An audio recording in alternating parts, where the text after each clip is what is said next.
Groomers, trainers, rescuers, and ethical breeders have all been affected by the Doodle craze. The general public loves Doodles because they seem to think that canine genetics are super simple, and adding Poodle to any other breed eliminates shedding, increases intelligence, and maybe adds some curls. That's not how it works.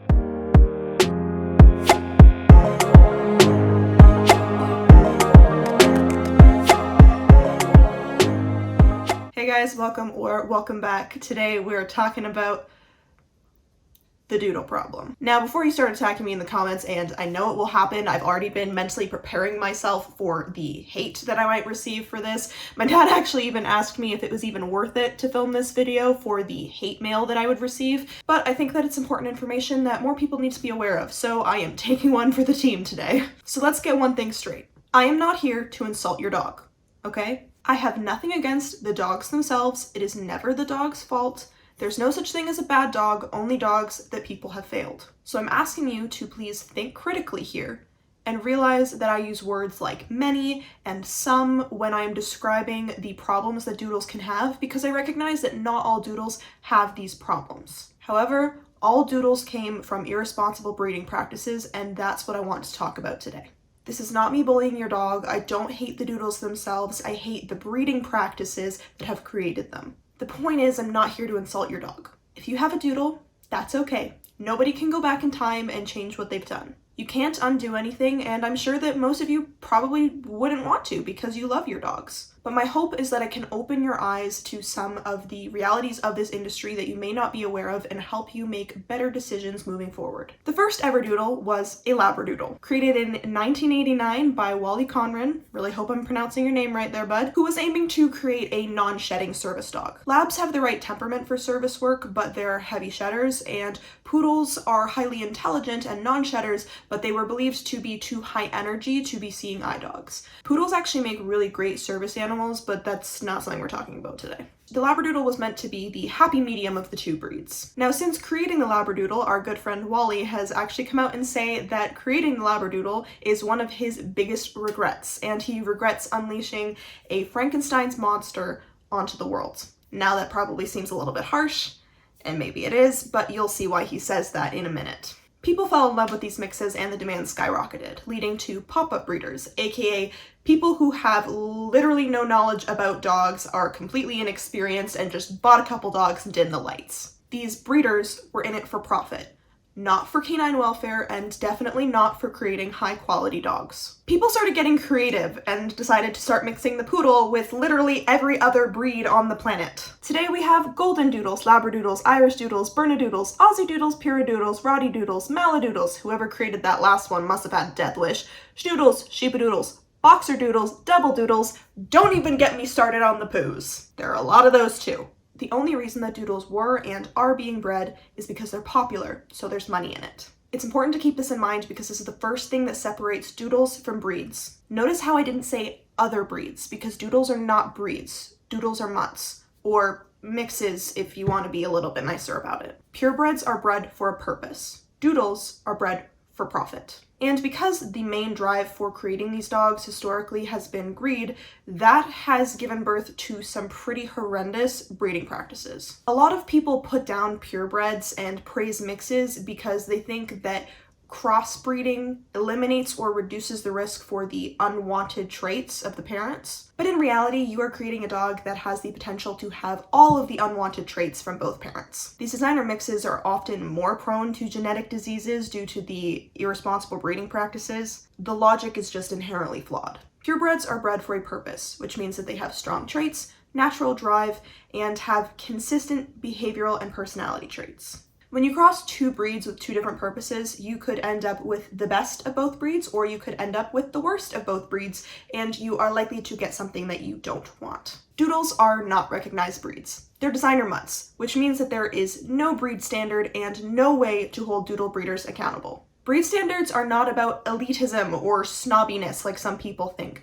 They are carefully made rules to help dogs maximize their genetic potential. Their conformation, their health, their temperament. Breed standards are specific to each breed and are in the best interest of the dogs being born.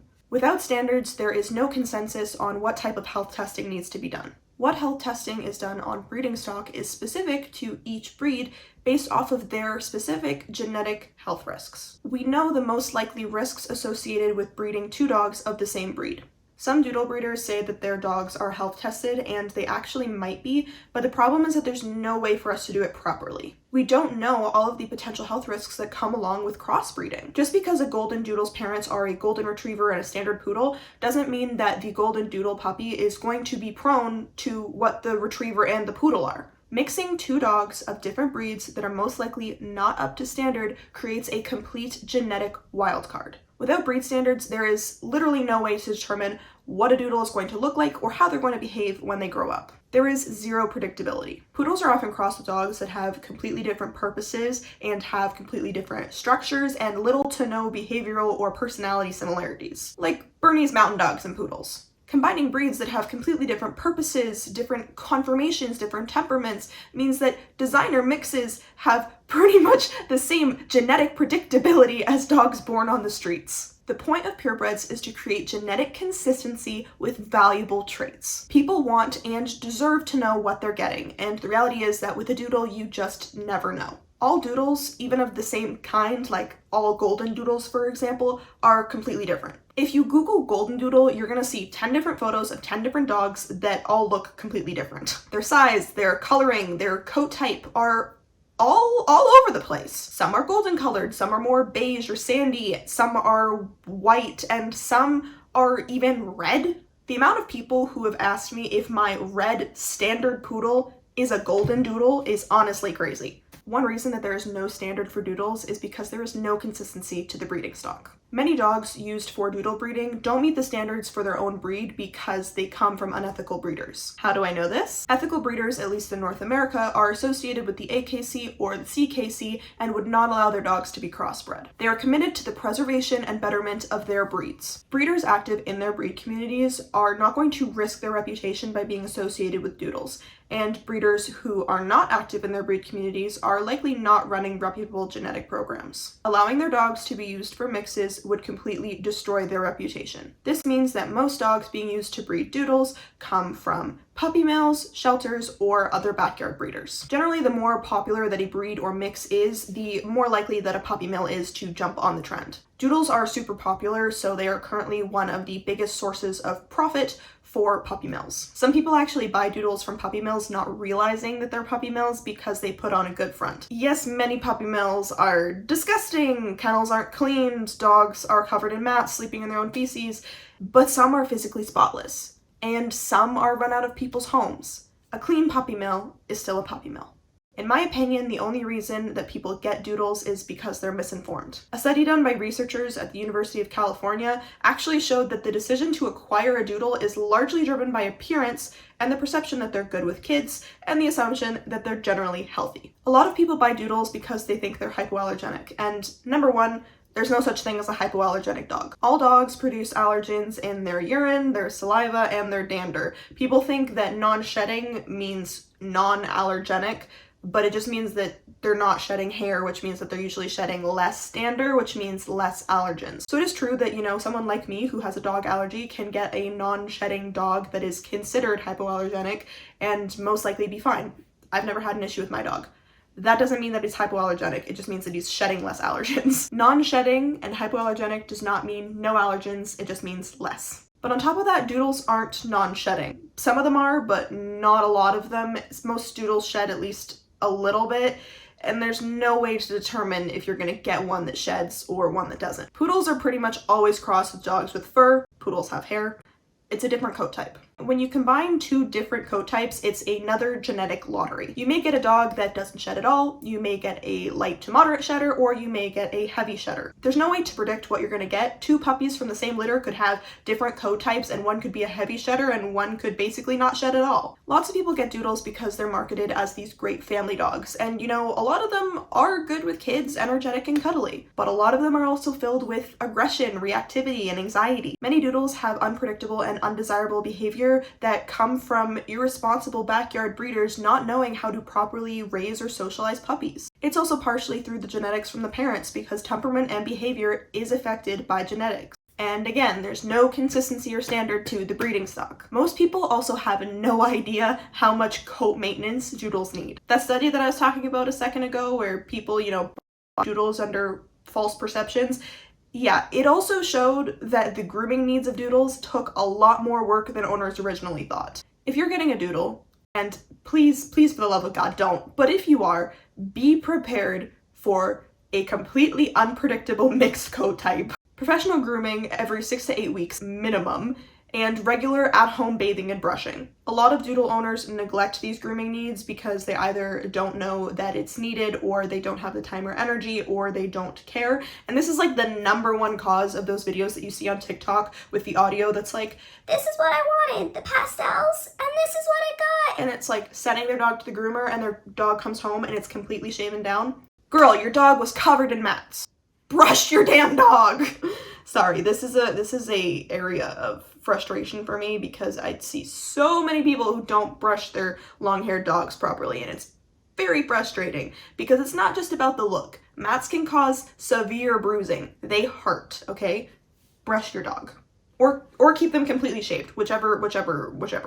When Doodles fall short of buyers' expectations, they are often abandoned or dropped off at shelters. A lot of Doodles end up in shelters. So if you want a Doodle, go get one from the shelter. For example, there's no guarantee that a Doodle won't shed, but the breeder promises that they won't. So a family who has a kid with an allergy buys a Doodle. The puppy sheds a hair here or there. The parents think that it's just a puppy thing, but when the puppy nears a year old and they become a moderate shedder, they have to take it to the shelter because their kid has an allergy. Doodles are bred for one reason and one reason only: profit. And you may say, Kat, all breeders breed for profit. They breed to get money. And you know what? That's exactly what my mom said when I was explaining this to her, and I will tell you exactly what I told her. There is no money in breeding dogs, okay?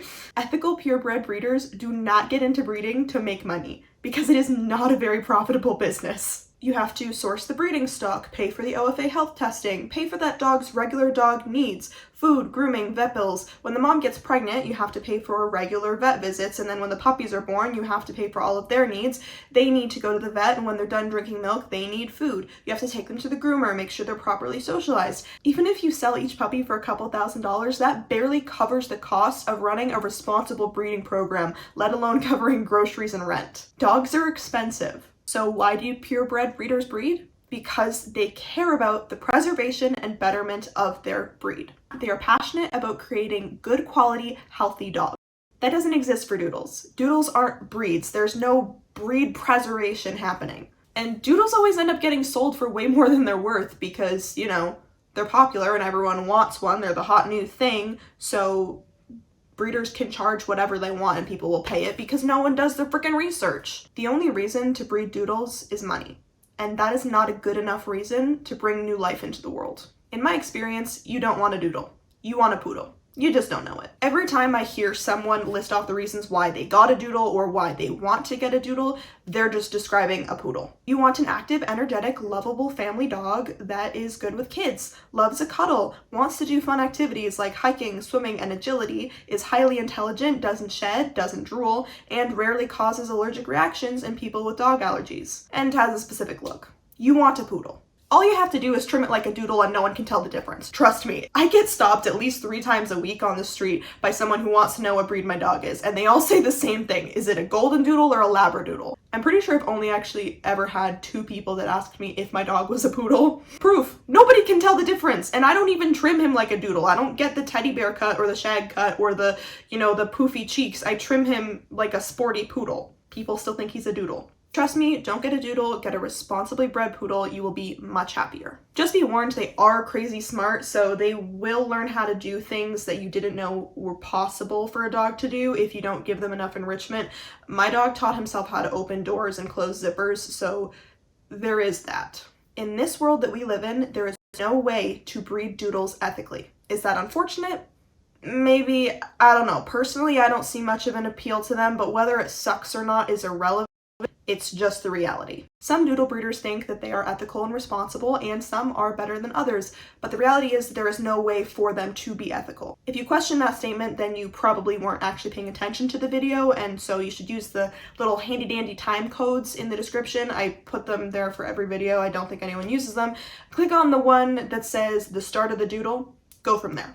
If you were thinking about getting a doodle, I hope I changed your mind, or at least gave you something to think about. There are tons of breeds out there that make great doodle alternatives, and I promise you there is a breed out there for you that comes from ethical breeding practices. So there you go, guys. I hope you enjoyed today's video. If you did, leave a like to let me know, and click subscribe because I make new videos every single week. Let me know your thoughts on doodles, designer mixes, and unethical breeding practices in the comments. If you have a video request, then you can also leave that in the comments. And until I see you next time, please remember to think critically.